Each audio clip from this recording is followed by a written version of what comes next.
Hey, how's everybody doing? It's Friday afternoon, just after 4 o'clock. I want to do a real quick update on the storm coming through tomorrow into Sunday morning, which is not going to be a big deal for our area unless you live up in New England and you're following this blog. So I'll cover that briefly. But then I want to go into a little bit more detail on what could happen last week, and in particular the end of next week, so around March 1st. But before we get to that, real quick, let's get to see what's going on with this current storm. To be honest with you, it's been an absolute disaster trying to follow the models on this, because in the short term they've done nothing but flip and flop and gone all over the place. And I don't care if you've been in the business for 50 years and you're a meteorologist, or you're just an enthusiast like me who likes to study and follow the weather on their own time. Nobody really knows exactly who's going to get what snow. But here's what I can tell you. Here's going to come our storm system right here. Okay, so this is Saturday at 1 p. This is about 1 p.m. tomorrow, so you can see it'll be snowing lightly by that point in our northern counties. Light rain, central, South Jersey, Long Island. Here we go, 7 o'clock tomorrow. You can see it's raining in central New Jersey, raining in Long Island. Northwestern Jersey at this time, up in the higher elevations over 1,000 feet, could still see a little bit of snow, but it's going to be changing over to rain at that point, and some freezing rain and ice. So things will start to get a little sloppy over there. We then go to 1 a.m. On Sunday morning, where pretty much the storm is over with in New Jersey. Light precipitation, light rain to moderate rain in central Jersey. Light snow breaks out in our northern counties at this time frame after the rain and freezing rain. And I'll show you an updated snowfall map in a minute. But now, really, the storm starts to get going up in Massachusetts, which is really who's going to get the most from this storm. And by most, it's not as much as I originally thought. 6 to 8 inches from this event. And you could see this is Sunday 1 a.m., Sunday 7 a.m., so storm's still over Massachusetts. Sunday 1 p.m., it's still over Massachusetts, dumping more precipitation. Then Sunday 7 p.m. So it does stall out a little bit and dump some precipitation. So, I just think 8 inches isn't out of the question here. Some areas will see 12 inches plus localized. So that storm pulls out. And now let's start talking about what's going to happen and the next week.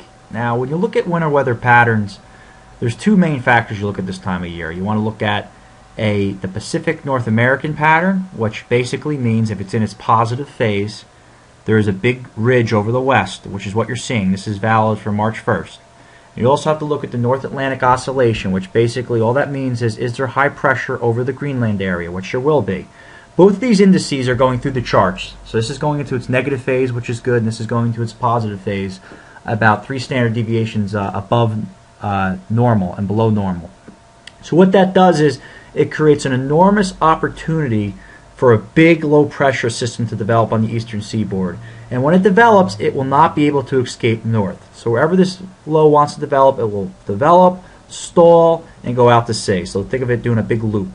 The models have, so far, looking at this, have been very varying run to run. Earlier in the week they had a massive storm coming up the east coast. Now they have a storm coming off the ocean, crashing in almost like a hurricane, looping and coming back out. But the point is, if we don't get a storm out of this pattern, it's just not going to happen, because there's nothing else that we need to get a big storm. Everything is there on the table in terms of what the upper atmosphere is giving us. Now it's just a question of, okay, does it actually want to snow?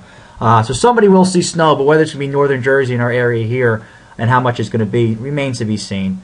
I just am gaining confidence that a big storm is going to develop next week. And on the maps, the operational maps, here's the model I was showing you before. You could see here comes the first storm Wednesday, which is going to be a rain event for our area. And then here we go into March 1st now. Here's a storm developing off the ocean, which I just showed you on the ensemble map. You got some moderate snow over New Jersey, and then it just crashes right into Cape Cod.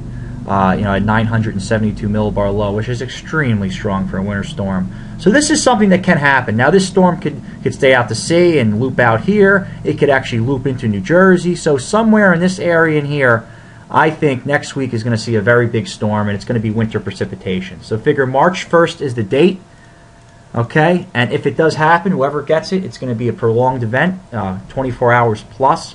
And I think it's going to be a great way to close out the winter. I mean, another storm after that is not out of the question, but we're running out of some time. But if you look at the long-term modeling, winter is not going to officially end temperature-wise probably until about 3 weeks from now. So We have a lot more winter to go. It's going to carry well into March and probably not break until about March 15th to the 20th. So that's all for now. I'll update later in the weekend when I get more data on the storm for March 1st and who's really going to get more affected. But right now, just realize if you like winter weather, the pattern cannot be any better to stand a shot. So check back in, and I'll keep you posted daily.